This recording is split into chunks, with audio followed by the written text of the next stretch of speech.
That's the new intro. I don't know what that was, but that's the new intro. I prefer it not to be. If just do something else. I don't know. No, I've decreed it. It is decided. But welcome in everybody to some live rookie mock drafts. We did this Wednesday night, but boy, have things changed, huh? I mean, it's crazy what happens in just a few days. So we are going to run through. We are going to run through two rookie mock drafts. The first one is going to be a Superflex mock. Second one is going to be a one quarterback mock, and we're just going to see what happens. See how player values have changed. If you guys have any questions throughout the thing, we can do some AMA as well too. Help you guys out with any rookie drafts that you have going on. I already got one that started. Do you have any that started, Justin? I have one that's about to finish. It's sitting on the 312 pick, which we do every year, like a bit. So it'll be on there for 8 hours. And then it will be over. But yeah, it's immediately values are kind of all over the place. So much so that Xavier Leggett fell far enough that I was kind of interested in where he went. Like that's how much people are going. Like he fell to in a one quarterback league, so that matters. He fell to like the 209. I was at 210. I was going to take him at the 210. Like that's too late for a first round wide receiver. I don't love him, but there's a price. Mm-hmm. Always a price. Can't hate the player, hate the ADP. You know, I kind of hate the player though. Like, if we're, but I mean, have you heard him talk though? If you hear him talk, you won't hate him. No, it's just the profile. I don't hate him. I hate the profile. I think you hate him as a person. Keon Coleman is up there. He's close. I scored 3 touchdowns in 30 seconds is the funniest comment I think I've ever heard. Dude, he's a Macy's shopper. I mean, what else is there to say? He's a hell of a dude. It's something. It's something, man. Joe says, "What's up, fellas? What's up, Joe? Welcome in." I'm going to throw the board up here. We got the board ready. So let's throw this bad boy up. So we got some spots. 1, 3, 4, 5, 8, 11, 12. Again, this is the Superflex rookie mock that we're going to be doing tonight. So if you feel like figuring out what you might get at your picks, this might be a good way to get it done. Wes says, "What's up, gang? Time to draft, baby." What's up, Wes? Glad you're in here. Chris says, "Got Nabers at the 1.04 in Superflex and could not be happier. Is 135 plus targets realistic in 2024? Yes. That's 100%. That's the expectation. Where was my I went through some interesting like stat nuggets kind of things after the first round. And yeah, here it is. So if we assume that Malik Nabers replicates Garrett Wilson's target share and efficiency numbers from his 2022 rookie season with the Giants passing numbers from last year, Nabers' stat line this year would look around 130 targets, 75 receptions, almost 1,000 yards, and 4 touchdowns. And I'd expect them to throw more without Saquon Barkley and with Daniel Jones back. Right. Or even they might be on the field less, but they should throw more. Right. And I mean, there's kind of less target competition as well, too. Like Elijah Moore was still there for the Jets. Breece Hall and Michael Carter were there. You know, that I feel like Nabers is more head and shoulders above everybody else than Garrett Wilson was on the Jets as a rookie. And the quarterback is better. I don't know how much better, but Daniel Jones is better than Zach Wilson. just barely. While we'll answer some questions before this mock draft fills. The link's in the comment, guys, so fill in the last couple of spots there. Yeah, I'll throw it but Addison, let's drop it back in the chat, and then we'll fill that, and then as soon as it's ready, we'll go. But we'll answer questions while we're waiting. Matthew, does anybody just have this sneaking feeling that Penix will start for Atlanta this year? Why would they spend that pick? So based on the rest of their draft, I think it's just because they're kind of dumb. Like that. Every pick they made, the majority of their picks felt very confusing. Like I just And that's not me. Like, that's the consensus from like people that are smarter than me telling me that. Because I'm not going to pretend to know for every player they drafted at all. But it just, if the only way he starts is if somehow Kirk Cousins is not ready or healthy week 1. Yeah. It's not because Michael Penix beats him out. They had him as the second ranked quarterback in this class. I mean, good for them that they followed their board. Good for them. I don't agree.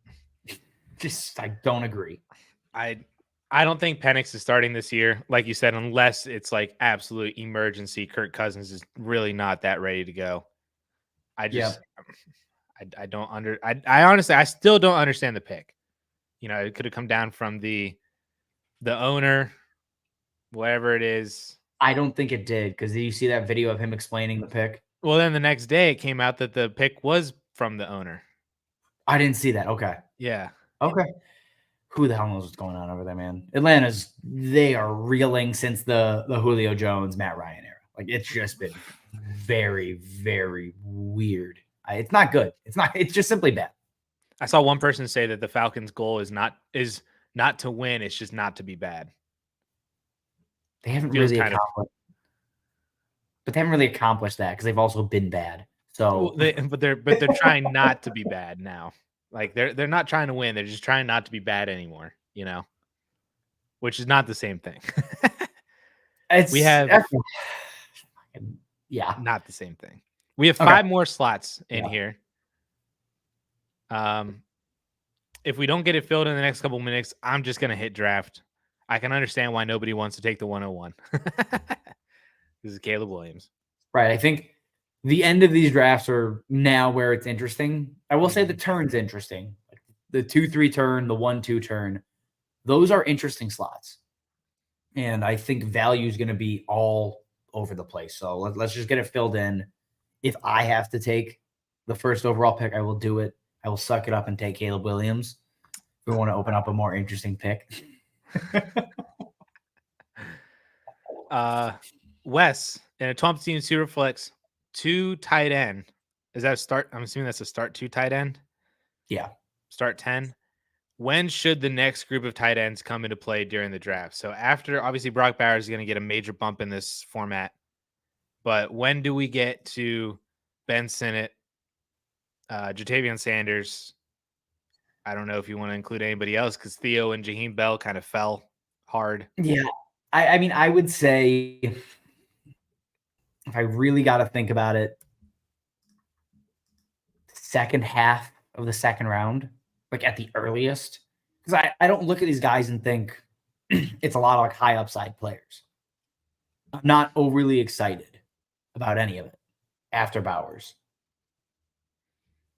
But if they can fill bodies for, and a start 2, that's 24 tight ends every single week. I still think in the middle of the second, because there's going to be better players out there.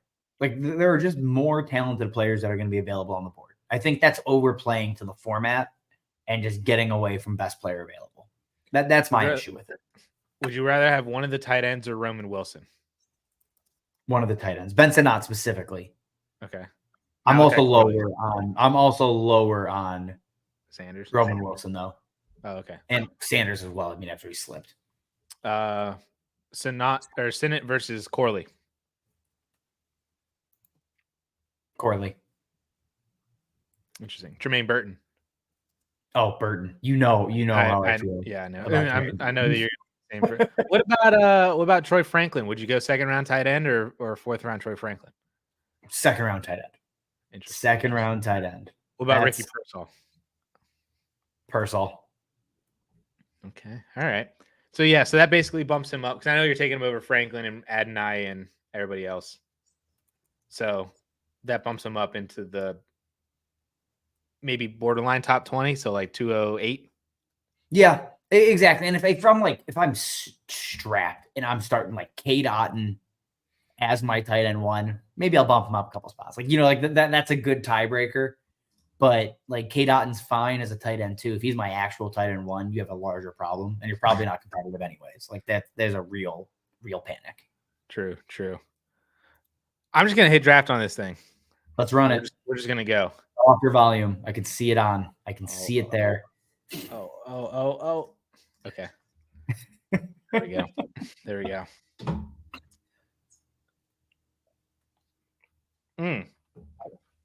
King Tut just said, you know what? I'm going to take the 1.01 just specifically to not take Caleb Williams. That happened in a league already for me. I have three mocks going. Marvin Harrison went first in another Superflex league. It's going to happen. He went first in mine today. Yeah, I don't think it should happen, but it's going to happen a whole lot. Yeah. Well, the guy who had 1.01 this year has Stroud and Trevor Lawrence, so he didn't see the need, I guess.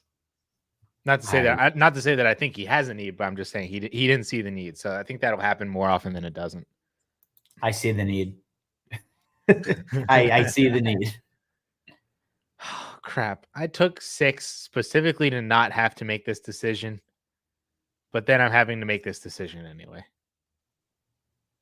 So what's the decision you're worried about? May or the Bauer quarterbacks or McCarthy? May versus McCarthy. You're not even considering Brock Bowers the 108. Not currently, no. The 106. Sorry. No. I'd still rather go with the quarterback. Oh, I did not mean to do that. Let me look at Drake Mays as well, too. Yeah, I was like, what deep dive are you doing here? Oh, yeah. So are you ranking McCarthy over May then? Is that the flag plant? If you asked me this yesterday, it's a different answer. If you asked me this 2 hours ago, it's a different answer. And if you ask me 2 hours from now, it's probably a different answer. I have no idea between the two. It is complete situation versus talent, in my opinion. And like May, I think actually has a better situation than he did Thursday night because I like Jalen Polk. I like Javon Baker, and you still have DeMario Douglas there, Ramondre Stevenson out of the backfield. Like, it's bad, but it's not horrible, Like I think they have better weapons than LA. Like straight up, I think that the Patriots have better skill players than the Chargers do. I don't even think that's a hot take. I think that's probably the consensus. Well, people look at Ladd McConkey and just think that he's, but Ladd McConkey, here's the thing. What I've come to realize is the top 5 wide receivers are pretty penciled in. And then at 6, it's a mishmash of names. It's McConkey, it's Leggett, it's Coleman, Adonai Mitchell, it's Franklin. Like that's where I think it kind of goes sideways. It's my pick, isn't it? It is. Yes, it is. I love Jonathan Brooks. There it is. I love Jonathan Brooks. That landing spot is so good. It's so good. And on top of it, only running back taken in the second round. Mm-hmm. I mean, he's light years ahead of everybody else. And I think if he's not healthy, I said this on Friday, if he's healthy, if he doesn't get hurt, he's a round 1 pick in the NFL draft. 100%. In my marker system, because I went in, I put all the draft capital in, and the adjustment happened. He is the RB1 in this class already, just from the grades. Yeah, and that is without any combine numbers.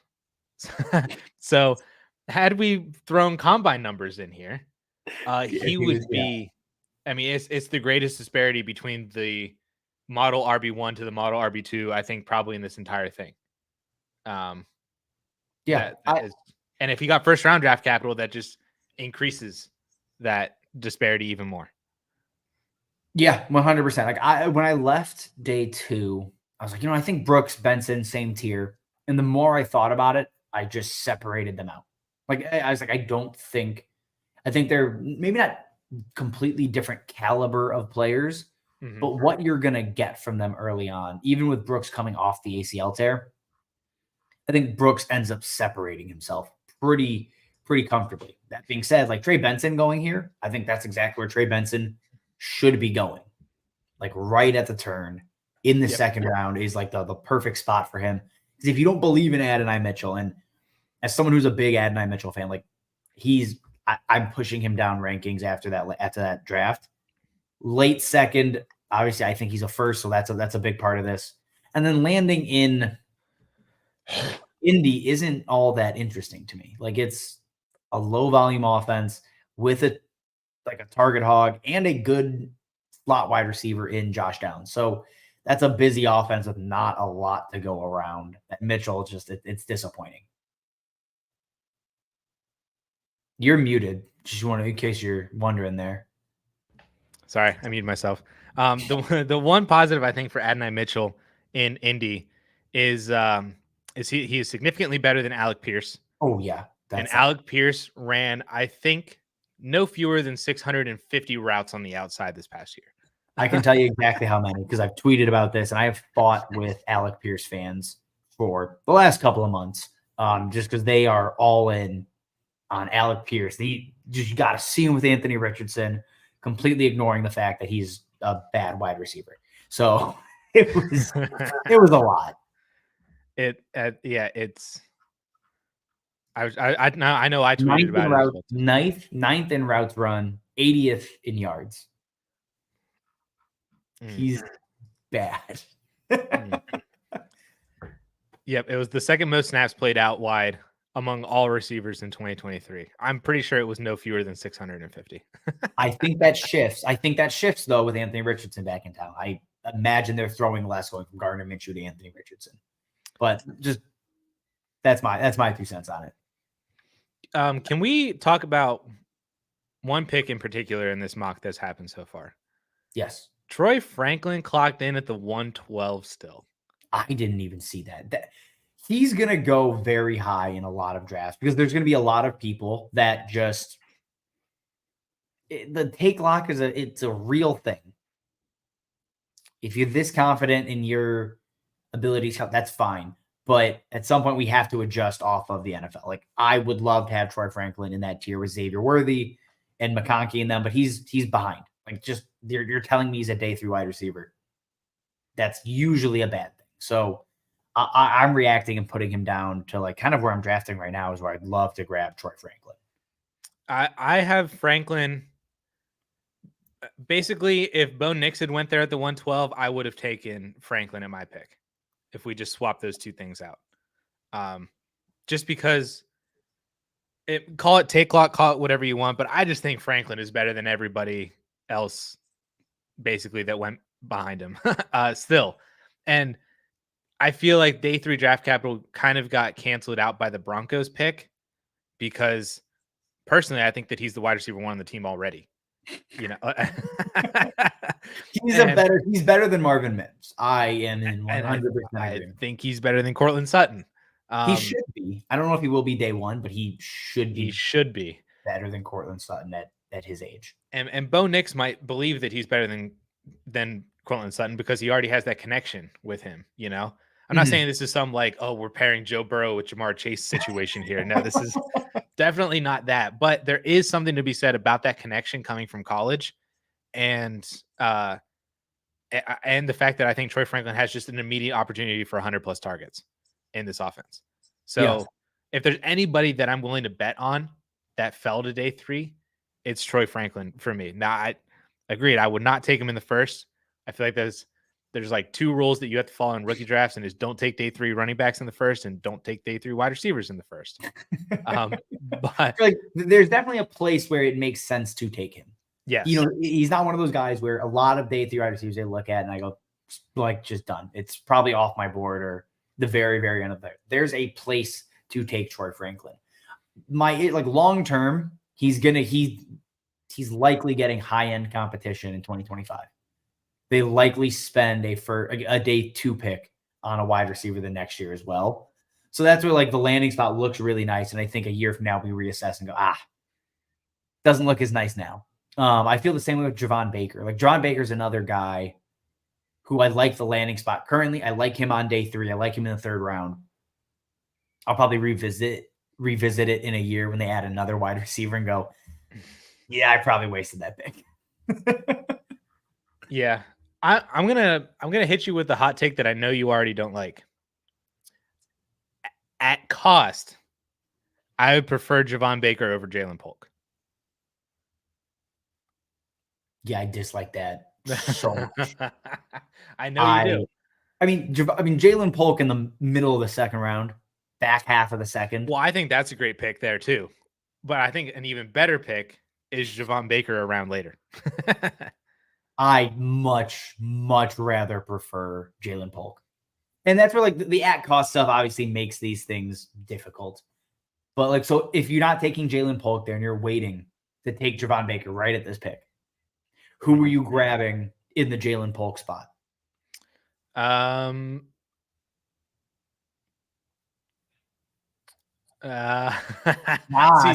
See, but this is where that again, I did say that I think that was a great pick, taking Jalen Polk there. I'm not opposed to taking both of them as well, too. You know, yeah, I try to in multiple leagues. You can definitely do that.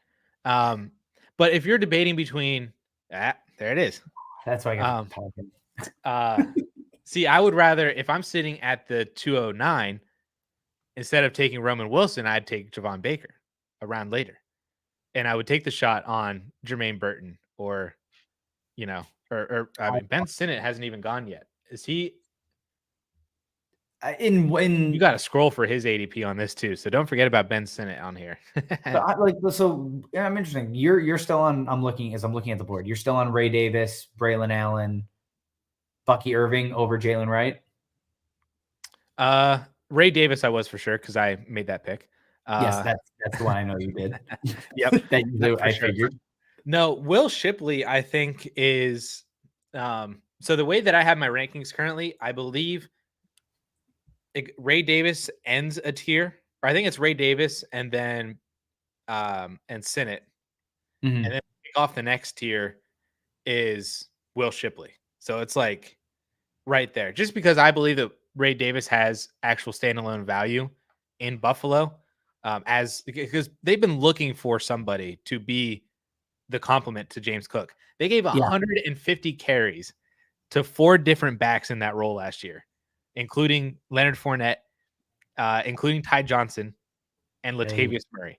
And there's one other guy in there too. But they gave 150 carries to that whole group, on top of James Cook having over 200. So there's and Josh Allen had like 100 as well too. So there is a lot of rushing volume to be had, especially if the receiving core is not necessarily as great. You know, that could be something that they more look to do and win with defense and rushing. So I think Ray Davis has standalone value, but I do think that Will Shipley has the next best odds after that, because I could see him working in over Raheem Mostert and that Jalen Wright. What'd I say? Will Shipley. You said Will Shipley like 4 times. I thought you were going to get to Jalen Wright. So I was like, I also like Will Shipley. But Jalen Wright, yes. Jalen Wright, yes. I think Jalen Wright has the ability to work in over Raheem Mostert. Yeah, I tweeted that out and people did not like it. That I was like, Jalen Wright probably signals the end of Raheem Mostert. Like, I'm not like a lot of people took it as like Raheem Mostert's fried week 1. That's not going to be the case. But at the end of 2024, Raheem Mostert probably gets cut. Like, they gave him an extension. That's great. It's $1 million in dead cap. I don't think 33-year-old Raheem Mostert is going to be worth keeping on the roster for like $5 million. No, there's almost no way it ends up happening. I think as we get further and further into the year, 32-year-old Raheem Mostert, the chances of him staying fully healthy are very, very slim. And when you have Jalen Wright breathing down your neck, who's just a perfect scheme fit, and you have Devon Achane, like, it's going to be very tough for him to go back over 1,000 yards again, have all this work. It's just another actually NFL capable back in the backfield that's going to make it more and more difficult for him to be like truly relevant week in and week out, I think. This reminds me a lot of when Alvin Kamara got drafted to the New Orleans Saints. You remember, like, he was drafted round 3. Yep. And on the Saints team was Mark Ingram and Adrian Peterson. Oh, I remember it took like 3 weeks before Alvin Kamara saw really any significant volume. And then once he did, he took off. He just completely relegated Adrian Peterson. Now, granted, Adrian Peterson at that time was like 31, 32 years old. But it's still Adrian Peterson. It's the exact same situation. What I will say What's slightly different is like Mostert's coming off of an insanely good year. I don't think he's washed up like AP was at that point in his career. Well, AP wasn't necessarily washed because the year after he left New Orleans, he went to Washington, rushed for over 1,000 yards. I guess Saints was before Washington. No, you're damn. What a world that was. Dude, Adrian Peterson is nuts. Just looking at his stats. But yes, this is kind of what it reminds you. Obviously, Devon Achane is worlds better than what Mark Ingram was when Alvin Kamara was there. But it's a very similar situation where I think it's only a matter of time before the explosive, perfect scheme fit and Jalen Wright wins out to get a ton of touches. And what I will say, like, yeah, he's still a day 3 running back. So I wish he was day 2. Like, I'd feel so much more confident and being like, Jalen Wright is about to displace most. I think it's going to take much longer. Like, I don't think it's a week 2 or week 3 thing. But mid-season, the first time Mostert gets banged up, it's going to be difficult for him to hold that job because they have not had a legit running back alongside him and Achane. Like last year, they just didn't have it. So it was Jeff Wilson, who I think is for sure toast at this point now. Oh, Jeff Wilson's done. Yeah, it's rough for him. Okay, look at the board. Yeah, look at the board. What stands out to you here? I really like the value on Malachi Corley at the 307. I like the value on Shipley. I do like the value on Shipley. Shipley should not be going. He should go ahead of Jaheim Bell. I think he should be firmly ahead of Audric Estime. Like Kamani Vidal as well. Like I like those guys, but they're in a tier below me. Also, running back tiers drops tomorrow. I gotta send that to you, but Addison's gonna edit it all night and it'll be on the channel in the morning. Don't know about that, but we will. Bright and early, 10 a.m. It'll be there. Nope. Yeah, but like Will Shipley's one I like a lot there, and I think honestly, Ricky Parasol, I don't mind him at 2.7. I like that there. I like the route running. I like the draft capital. I like the landing spot because I'll be shocked if him, Ayuk, and Debo were all on the roster come week 1. No, I'd be less shocked if they were all on the roster come day 1. I think it kind of just makes sense. I think one of them gets massive trade deadline movement.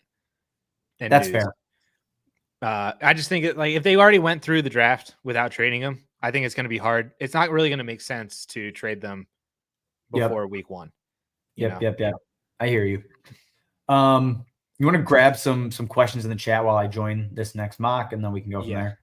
Ben Sinnott at 401 is also kind of insane, but like the sleeper ADP, I feel like didn't catch up to that one.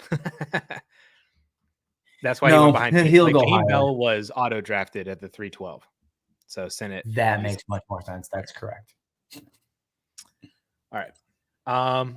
So I'm gonna in the chat. I'm throwing the 1 quarterback mock.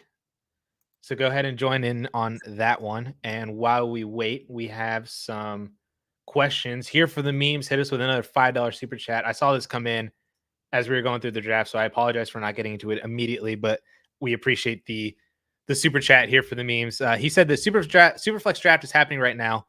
He has the 110. His quarterbacks are Kirk Cousins and Trevor Lawrence. Does he go JJ McCarthy, who fell, or go with a different player at a different position? He said Adonai and Ladd McConkey are there. All of the running backs are there too. So I feel like I feel like the decision here is JJ McCarthy or Jonathan Brooks. It's JJ McCarthy. And I'd take JJ McCarthy. Yeah. Kirk Cousins is not safe enough right now, given the the Achilles, Michael Penix, even, although we have an idea of how we think that'll go. It may not go that way. There's enough that it's like Kirk Cousins is not a locked and loaded guy here. Mm-hmm. JJ McCarthy is for sure the pick. I mean, in a league today, I have Josh Allen, Russell Wilson, Kirk Cousins, and I took Jayden Daniels at the 103. Like, I do not feel comfortable with those other two as my QB2. Like, there's not enough upside there. McCarthy has more. Yep, and he's also way younger than Kirk as well too. So he does currently, yes. Fact. All right, you want to throw the there? Oh, sorry, Jordan. One quarterback has the 1.05. Would you go Xavier Worthy, Brian Thomas, or Jonathan Brooks? I'm on Brian Thomas there. Brian Thomas is my answer too. I've not gotten him. I'm not going to get him in, I don't think, a single league, and it makes me upset. Like, there's a lot that can go wrong for Brian Thomas. But do you love the landing spot as much as I do? Yeah, we talked about this on Friday. I think it is. There's an argument that it's a better landing spot than Xavier Worthy. Even though it's not Mahomes. We did talk about this on Friday, where it's, obviously Mahomes, Lawrence, not the same conversation, but the pass catching weapons is where it's interesting. You're contending with Travis Kelce, Hollywood Brown, 1-year deal at least, and then Rashee Rice for maybe 13 games this year, depending on how many he gets suspended, versus Christian Kirk, who I like, Evan Ingram, I think Gabe Davis. Who cares? And then Zay Jones. So, he immediately is the number 3 option with a chance to push much higher. He might be the 1B, But I'm saying, he's 3 conservatively. Yes. Very conservatively, he is 3. Yes. With a much, much better path. Conservatively for Worthy, he's 4. Realistically, he's probably 3A with Hollywood Brown potentially. There you go. Yep. I think I said in the rankings video that dropped this morning, I would not be shocked at all if BTJ had the second most productive rookie season out of this entire class behind Marvin Harrison. In terms of the second best fantasy season. Yes. This year behind Marvin Harrison. Completely agree. I think peripherals, Nabers is going to destroy him. Target share, all that good stuff. All the stuff that's going to be predictive. Not that production isn't predictive, but aside from just raw stats, yeah, Brian Thomas from a redraft lens is more interesting than a lot of these guys.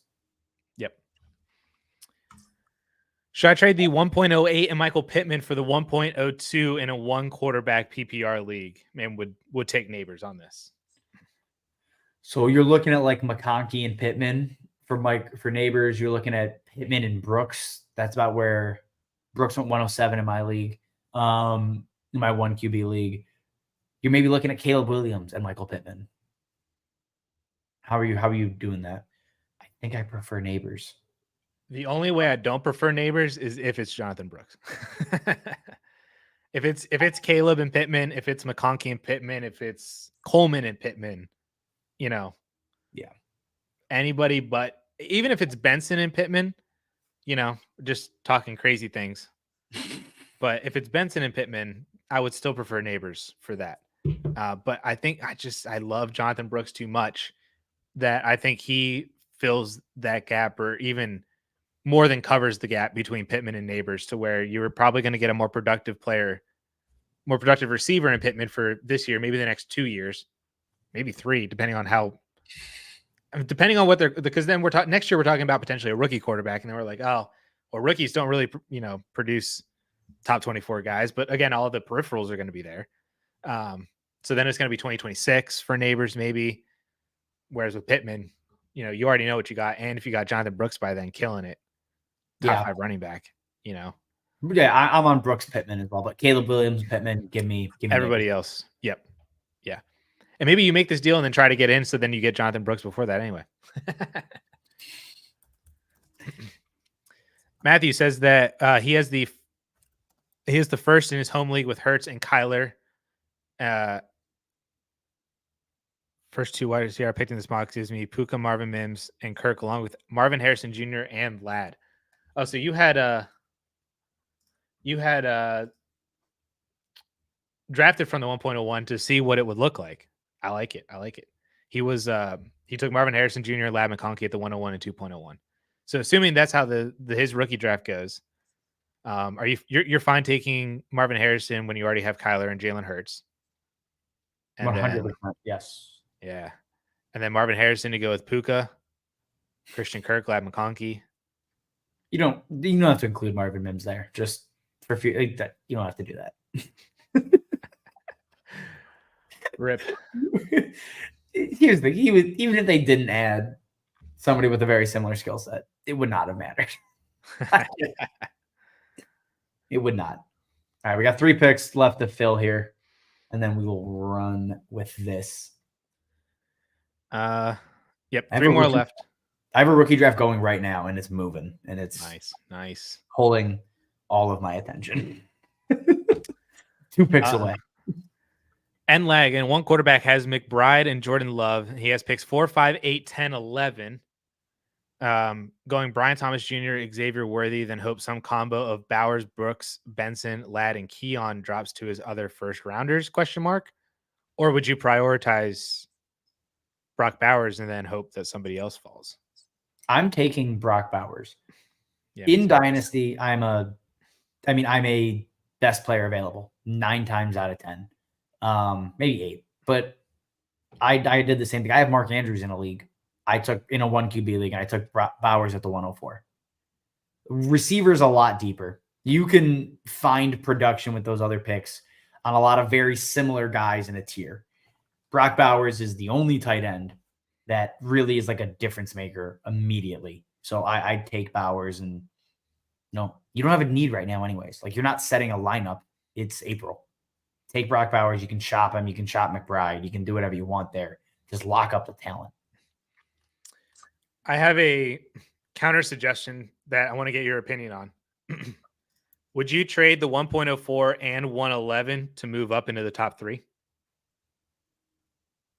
Yeah. Oh, yeah. In a 1 QB league too, especially. Mm-hmm. I'd probably do it with a 110. Like, if you basically sent out to whoever has the first 3 picks, send 104 and 111 to all 3 of them. And then if all those get rejected, try the 104 and 110. Then you get Nabers and Odunze. Don't have to worry about taking Brock Bowers because you have McBride. And then you can still get somebody good with the 105. You might be able to get BTJ at the 105. Yeah. He's there regularly. He's usually there. So you can try that one out. All right. You want to go? You shut the audio off. We'll give it like another minute if you guys want to join. I'm going to keep telling you to do it. You're going to lose it every time. We got 3 spots left. We'll get like 30 seconds if anybody wants to join. The link is in there.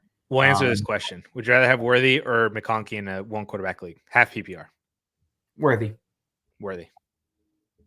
I will say this. There's a world where Ladd McConkey. Like, it's for me, I'm taking Xavier Worthy, but like a probability, it's 70-30 that Worthy is better than McConkey. And like said that he can't move up. Offered 104, 110 in an early second, and guys won't move. Bowers it is. Bowers and BTJ. There's worse things to come away with. That's right. All right. Let's run it. Let's hit it. So 1 QB. 1 quarterback. Yes, that's important in this. 1 quarterback. And also, no. Also, damn it. Don't forget that Ben Sinnott, if you are interested in drafting him, you have to scroll a little bit.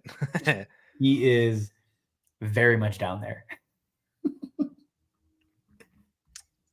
Yeah, take the pick back. Just do it. Force it and just, yeah, 100%. Remove it.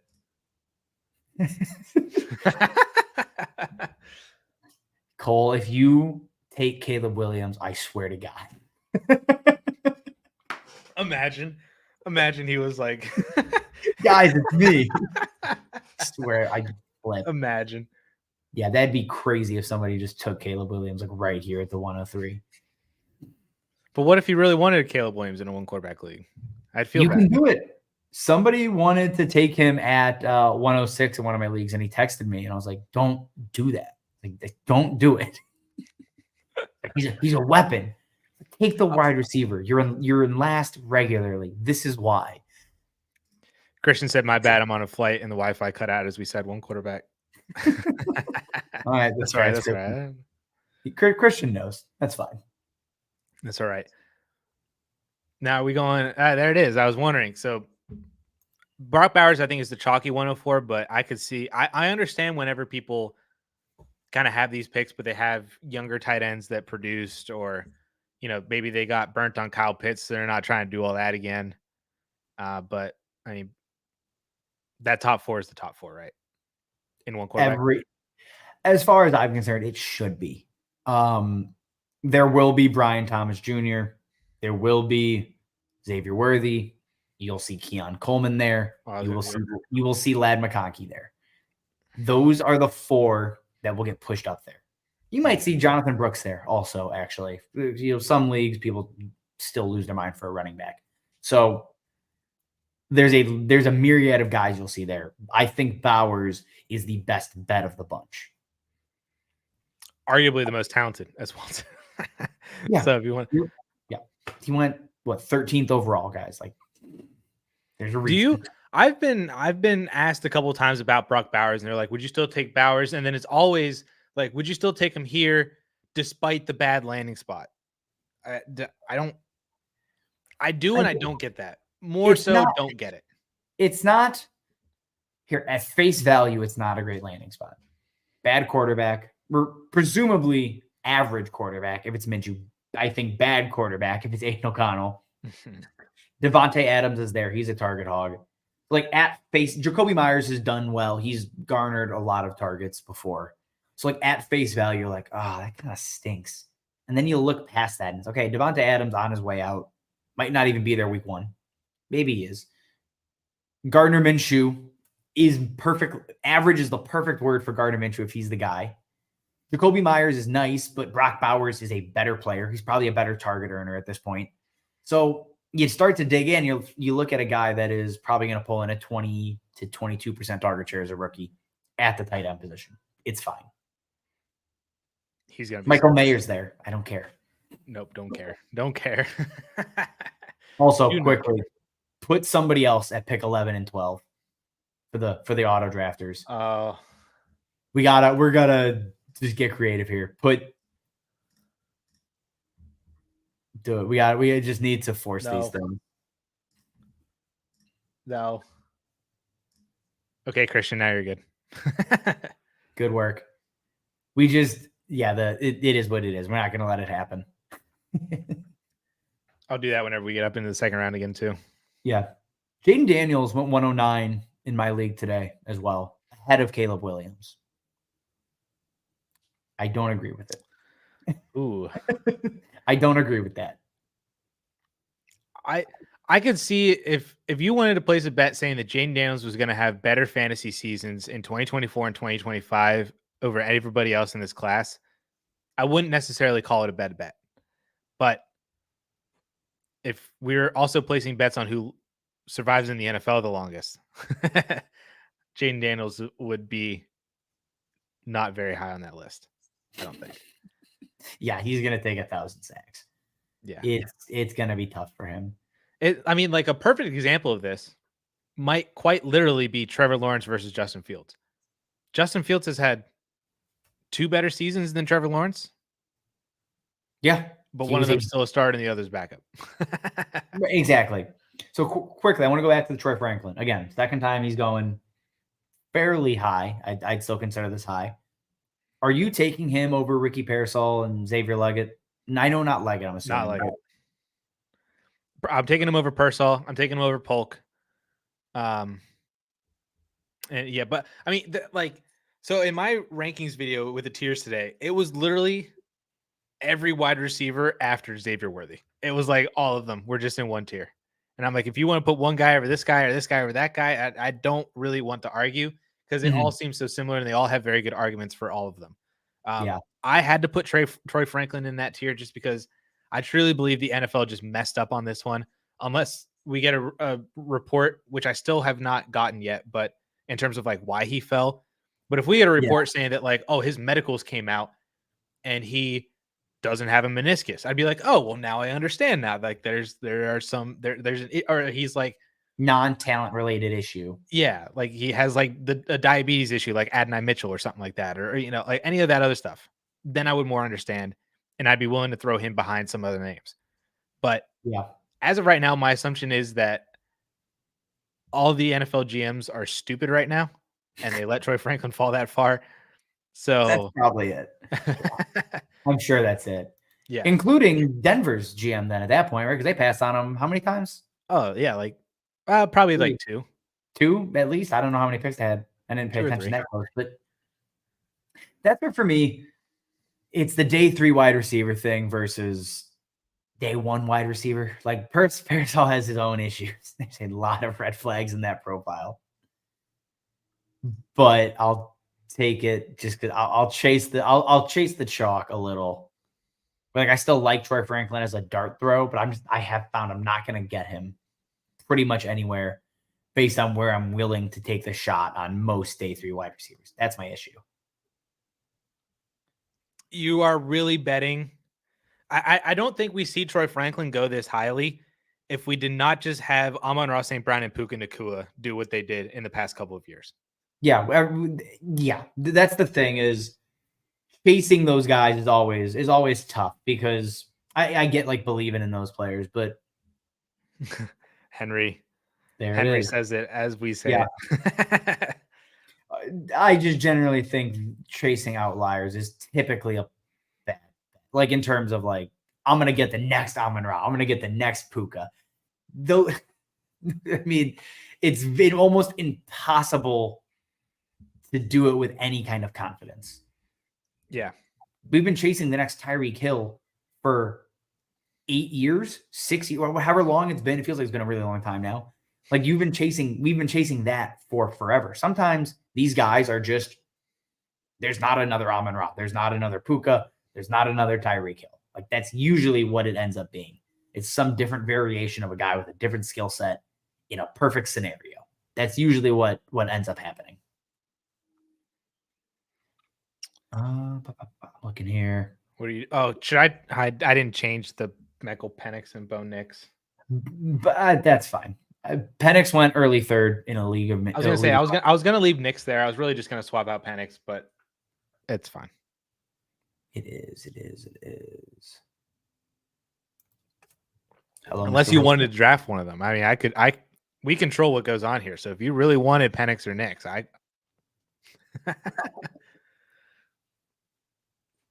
No, I don't. I want Will Shipley. Here. Ray Davis. I get it. I get it. I get the standalone value, but I'm just not in on Ray Davis, man. It's not for me. Ignore the fact that he's retiring next year. Just look that past that. That he's a grown man playing against 18 and 19-year-old kids. Well, now he's going to be a grown man playing against 22-year-old kids. So. Okay, yeah, that's a hell of a spin zone. So when you look through here, I mean, is there any pick that shocks you? Blake Corum coming off that much earlier than Marshawn Lloyd in like basically every draft. Yeah, Corum to me, I have seen him be the more popular of this group of running backs, and I don't know if that has to do with pre-draft evaluations or if people really like the Rams. Well, not notoriety. He was name value. Yeah, name value is the word, not notoriety. I knew I was kind of, but he's been the one that I have seen like after Brooks and Benson, like people seem to keep him there at 3. And to a degree where he has separated himself enough, like what happened in this, I don't know how the auto drafts would have handled it. Like if Wright would have went at 211, that would have wouldn't have really been a difference. But Corum to me, like I can't really touch handcuff running backs until round 3. Yeah. And to me, that is what Corum is. Fully agreed. And like Marshawn Lloyd, same draft capital, also a clear-cut handcuff, is routinely going in the 3rd. Mm-hmm. Like every single time. Honestly, I wish I had taken Marshawn Lloyd over Will Shipley. Now that I'm literally looking at this, like that would have been smarter. Do you think that Corum also gets the nod though because we've seen a greater body of work out of Jacobs and maybe we just don't trust Kyron as much? Because I mean, if you follow draft capital, Corum has better draft capital than Kyron. Technically. He does. Yeah. Like he's sitting there he's a day 3 running back. The thing is, it's also the allure of Sean McVay's offense on a team that routinely picks a horse and sticks with it. Like they pick a guy and that's their backfield. Mm-hmm. They're basically, he's a clone of Kyron Williams. They're the same exact player. McVay said that at the press conference. They're the exact same dude. Like I think I literally, it's in the video coming out tomorrow. I say the exact same thing. Like he is basically that guy.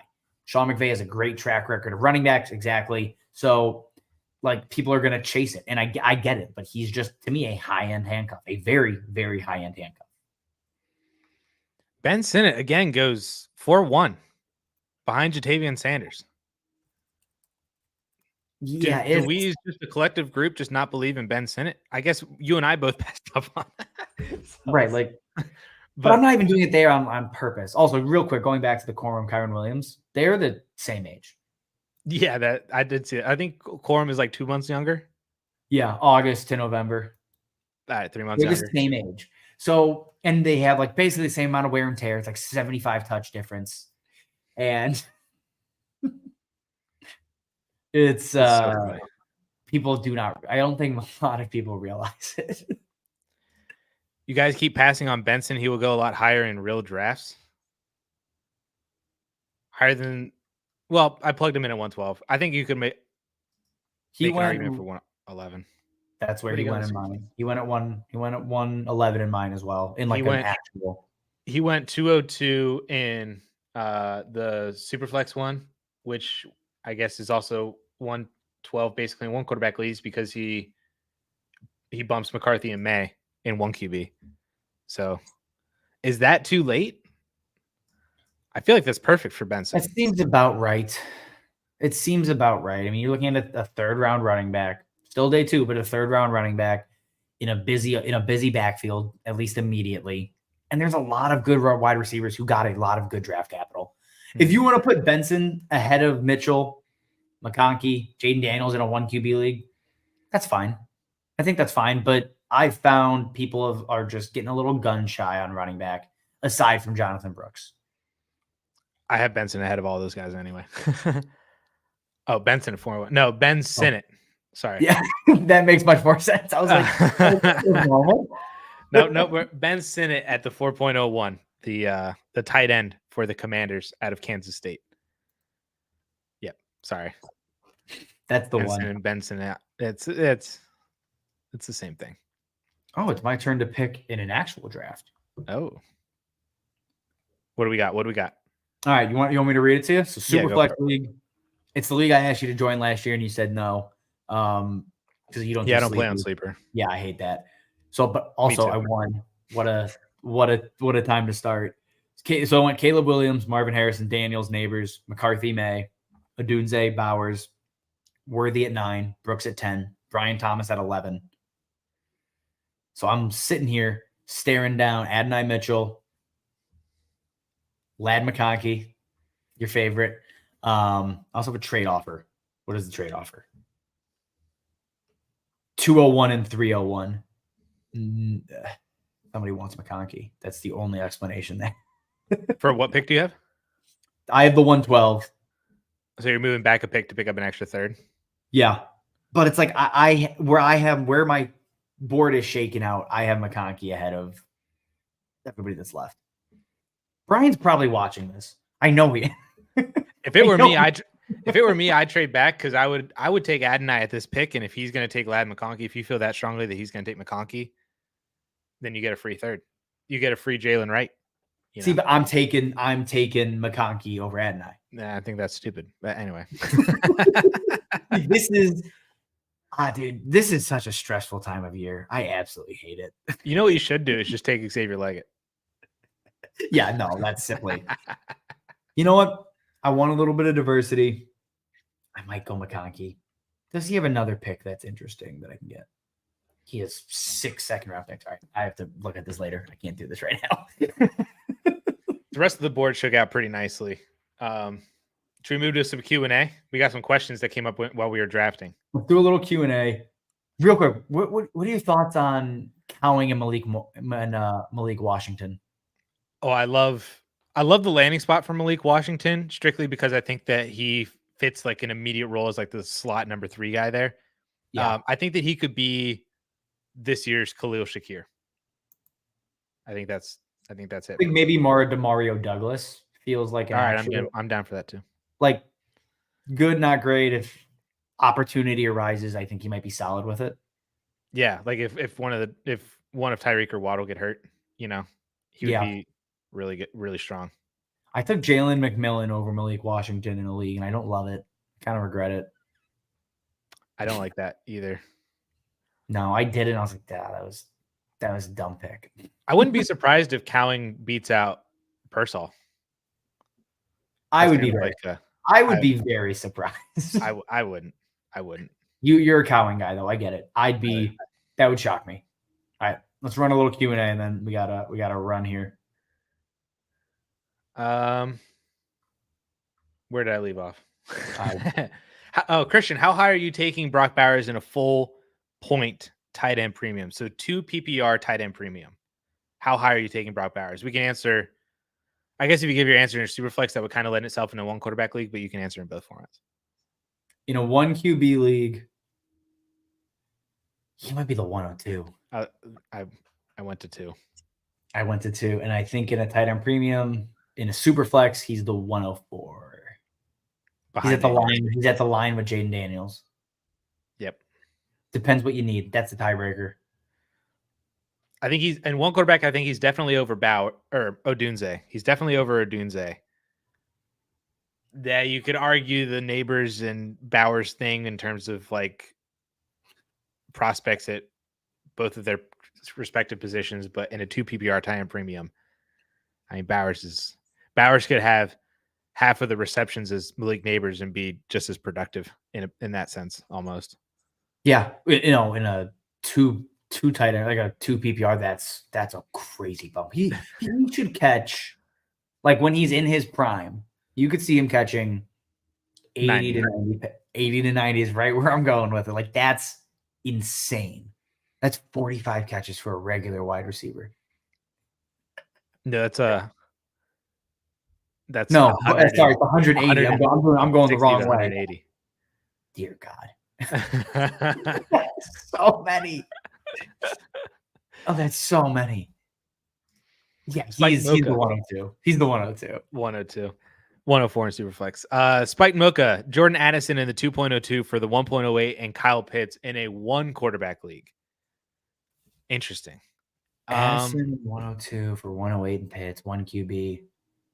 So you're looking at Brian Thomas or Jonathan Brooks in most leagues. I think you'll see them there, or Xavier Worthy. Like those are the 3 you'll often see with Kyle Pitts for Jordan Addison and Jalen Polk, maybe Caleb Williams, Keon Coleman, Ricky Pearsall, Xavier Leggett. Like all of those guys are in that conversation right there.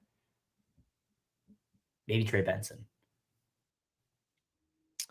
Give me 108 in Pitts. I want 108 in Pitts. Yeah, I think this is if your question is balanced or not. I think it's balanced. Yes. If I had to pick the side, I would pick the 1.08 side. Yeah. Now, if there's like other tight ends in the mix, maybe it changes the answer. But I think that's more interesting. Yeah, especially if you get BTJ or Worthy, that feels like a solid reroll on Addison. Not so much a reroll per se, but like a good like side swap to where you're getting Pitts over the 2.02 very easily. And if it's Jonathan Brooks, then that's also great. Cole Flips put some of his own rookie data together. He's really against Xavier Leggett, despite his draft capital. Reception perception and 1 good year of college terrifies him. Yeah, it's a bad profile. Addison, I know he likes him. It's the same reason I don't like Keon Coleman. Not necessarily the 1 year of good college, but the route running. Same reason I don't like Roman Wilson. The argument that I keep going back to for Leggett is that if you're going to have 1 year of production, having it be 1,300 yards and that type of year that he had is a good way to do it. I see a lot of people saying, they just drafted Jonathan Mingo 2 years in a row, basically. But I love that. That makes me laugh. Mingo was such a worse prospect. Like he was also a 1 year breakout guy, final year of college. Barely. Again, I don't even know if you consider that a breakout. It was awful. Xavier Leggett had over 3 yards per team pass attempt last year. Jonathan Mingo, 2.2. So there's a massive difference there. Here's something You to look think at about. market share of yards. What if Mingo stayed in 27%. fifth year? Yeah, I'm sure, but like it to me, We don't have that data, understand, unfortunately. we do not, but I understand that there's a lot of risk with him, but I believe in the upside. I believe in the continued growth and development. And I think that offense, while busy, I think that could almost be argued as a positive for Leggett because he won't have to be immediately the best wide receiver on that team. Like he could develop as the wide receiver 2 across from Deontay, or the wide receiver 3 in specific packages early on in the season with Adam Thielen out there. I think he comes in and I think he easily beats out Jonathan Mingo and then just develops more and more from there. So like I would rather have him go to Carolina almost than some other landing spots where he was more of the one. Like I would almost have preferred him in Carolina than like New England. Because then I think it's actually better for Leggett to not be the one immediately and get stunted on his development because he's getting constantly like just demolished by cornerback ones. You know what I mean? Getting absolutely clamped. Yeah. Yes. Like it would have gone poorly. The positive for Leggett is, look, they clearly believe in him enough to invest heavily, go up, get his fifth year option. Their head coach, Dave Canales, is not a joke. Like I think he'll be a very good head coach. I think he's going to scheme a very good offense. And like Leggett's way to succeed is moving him around the formation, making him like the big slot. Like that's the one positive in his profile out of reception perception was the route running success versus zone coverage. So if that's what he's seeing a lot of in the slot, that can lead to like, positives for him. But it's a very, very specific role that he has to basically develop into. And that usually scares me. Now, if he's slipping to the end of the second, that is worth the risk. That's where, again, I like when I'm going that late and we're just trying to pick between arguably bad prospects. Everybody at that point is usually some level of a bad prospect. I will default to the draft capital, and like that's where I like to make those bets. Just because at some point I'm not arrogant enough to think I know all and the NFL's wrong 100%. Like it's just not the case. So there's a price where Leggett is a better bet. I don't think it's at the beginning of the second. I think end of the second is where he should be. That's fair. What do you guys think about Johnny Wilson, who ends up with the Philadelphia Eagles? It was day 3, but I don't remember what round specifically. 6. I just looked it up. 6th round to the Philadelphia Eagles. I don't care. I don't really care either. You're coming in, you're going to be at best. He's the 5th option in that offense this year. He's probably going to land right in that rookie faceplant bucket. And it's going to be just the excitement's going to wear off quickly. He may have a couple fun catches. They might put him in some special packages down at the goal line because he's a giant, but it's probably not going to go all that well. Yeah, I don't care. I think he's Donald Parham, like he's Dorial Green Beckham. No, he's probably Dorial Green Beckham. Hakeem Butler. But like without the pre-draft hype. He's going to kill it with the Battlehawks in 2026. That's right. Houston Roughnecks. Rodrigo, would you trade 102, 110, and 111 for CD Lamb in a 1 quarterback league? But he has an average roster. Nope, I'm making this deal. Would you trade 102, 110, 111? Yeah, I'll rip it. In a 1 quarterback league. Well, average roster. Like, are you? No, I'm no. See, because I think what you could do is if you wanted to trade Lamb, I would try to break him up into more known assets. Like, yes, you're trading away Malik Nabers, but I feel like if you could, instead of going for Malik Nabers, could you get Drake London? And then maybe you get something that is 2 pieces similar to the 110 and 111, but with a little bit more known. Maybe one of them is still a first. Maybe it's like Drake London and TJ Hawkinson, and a 25 first for CD Lamb. That's better. That is a much better bet. It's just, but I understand what you're saying though. I love getting the best player in the gym. That is great. But if you are players away, if you are not close, does CeeDee Lamb help you in the sense of like you may be able to flip any of these picks mid-season for more? Like if McConkey comes out and is a star and you grab him at 110, you got him, you got Nabers. Like there's an upside to, I think, having multiple picks on average that are just looking for depth. I don't love trading with the idea of trading in mind. You know what I mean? Like I'm trading for this piece so I can trade this piece away. Well, usually not my favorite way to go about it. I agree with that. And I'm not really doing this because I would love to have CeeDee Lamb just on my roster. In general, yeah. But I think that the value of CeeDee Lamb could be broken up into better assets for you if you were to trade him then down the road. I don't disagree with that. I think it's just better to have Lamb.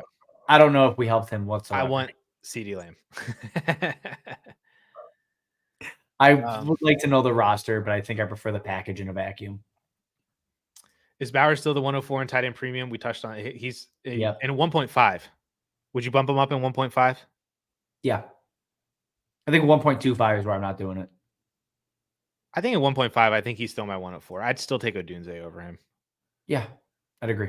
I don't think 1.5 is all that much of a difference. You're saying you take Odunze over him? I would take in a 1.5 tight end premium. My top four would still be the same: Marvin Harrison, Malik Nabers, Odunze, Brock Bowers. When it gets to 1.75, I think that's where Bowers gets the kick. I got you. Okay. Don't disagree. Is Tyrone Tracy worth a flyer? Oh, I think he is. If you're in the fourth round, yeah. Fourth round, yes. Do you think he beats out Eric Gray? I don't know if I care. To be perfectly honest, it's going to be the most mid backfield you can possibly think of. That's the Chargers, but I want to have the piece. I want to have a piece of this Giants backfield in some capacity. And Tyrone Tracy might make the most sense just because nobody really cares about him in the rookie drafts. You can get him as a 4th round pick. Like you're not paying a 4th for Devin Singletary, you know? So I do think Tyrone Tracy can beat out Eric Gray. I think they're pretty similar. Gray didn't really do all that much outside of the return game last year. Yeah. So I think if there's an opportunity, I still think taking Tyrone Tracy in the 4th is pretty solid. Like I would take him over like Garendo or Isaiah Davis or Labe or I like Labe more than Tyrone Tracy. Labe's he's fine. Ultimately, I think it ends up not mattering, but I like him more. Tyrone Tracy is another guy like Ray Davis, though, in terms of age. Like he's nearing. He's about to get his AARP card real soon. They were born 3 days apart. Is he older? I'm looking. Is he older than Eric Gray? Because I feel like he might be. Oh, you're saying him and Eric Gray Eric Gray is also 24. He's older by 17 days or 20 days. They're basically the same age. Go. Yeah, and Davis and Tyrone Tracy are 3 days apart. Yeah, that seems about right. Scooby needs help in a Dynasty Superflex. Would you trade away Josh Allen and DJ Moore for Tua, Tyreek, 225 first and 2 future seconds? Or I guess he just says future first, so maybe one's 25, one's 26. Dynasty Superflex. Trade away Allen, Moore, Tua. No. Josh Allen's worth so much more. Yeah, and DJ Moore is a top 16 wide receiver in Dynasty, probably. Yeah, he's not better than Tyreek, but I mean, no, God no. But also, like, let's be clear, even as a Bears fan, absolutely not. DJ Moore is also like probably dropping in value no matter what he does next year, which is something to keep in mind. But Josh Allen is he's the Dynasty QB1 for the next like 4 or 5 years still. Josh Allen. Yeah. Steve, arguing with Russ on Twitter aside, in a Superflex rookie draft, these are supposed to be 105 and 107. Yep, I saw his comment. In a Superflex rookie draft at 1.05, would you take JJ McCarthy or Drake May? He has Hurts and Burrow, and he will probably take Brock Bowers at the 107. I mean, if you just want to go pure upside and you want to take a quarterback, I'd go May. Like you can just chase the talent here because you're not reliant on them. Like JJ McCarthy probably has a better rookie year. So if you need a starter and you're trying to be competitive, McCarthy. But if you're just like, give me a QB3 that has a really damn high ceiling, probably Drake May. Yep. I don't know if you break that down any better. Perfect. Matthew's asking if Javon Baker is the next late round gem. I think he has a shot. He is cheaper Troy Franklin. You might not like it, Addison, but I prefer him to Troy Franklin at cost. Going back to our draft, I do. They're coming into similar situations. Mm-hmm. Well, not really, but I think so. Yeah, I guess so. Yeah. You have you have a wide receiver that is probably going to be deemed more talented. Jalen Polk, Cortland Sutton. Are they more talented? That's up for debate. You're coming in with a rookie quarterback. I think it's fairly similar. Javon Baker has less competition than Troy Franklin does. And the better quarterback. Potentially. Javon Baker, after you get past all the day 2 wide receivers, it's Javon Baker for me. Jalen McMillan? Did McMillan go on day 2? He was a third rounder. Still trying to remember where these people went. He was a third rounder. So was Luke McCaffrey, who okay. Yeah, I'm not considering either one of them. After everybody who was drafted in the top 90, because they were both top 100. Jalen McMillan, 91. He's 92, and McCaffrey was 100. Outside of everybody that was drafted in the top 90, Javon Baker is my pick. He's becoming like an early third in 1 QB. He's a mid third in Superflex. Right. And I love that. I'm good with that. I really, really like that. Yeah, if you want the upside of a wide receiver there, I still like the handcuffs in that scenario, but the upside for Javon Baker, I think, is a lot higher than a handcuff running back. Yep. I took him over Marshawn Lloyd and then ended up getting Marshawn Lloyd at 309 anyways. So it did not matter. I was sweating between those two. All right, I got time for one more question. I was gonna say we got 3 on here. Can we rip through these? Rip through them. Let's do it. Is 106 too early for Caleb? And one quarterback. Sorry, yes, and one quarterback. I don't think it's too early, but I would prefer BTJ, Worthy, and Brooks. Yes, yeah. It's probably not too early, and it's a very safe pick there. But I prefer other guys. Dynasty 1 quarterback have the 1.03. Current quarterbacks are backups. Oh, would you take Daniels, May, or Nabers? Also, trade offer to me for AJ Brown for 112 and Trevor Lawrence or Purdy. I'm taking AJ Brown and I'm taking Nabers. Yeah, there's cheaper ways to go get a quarterback. Yep.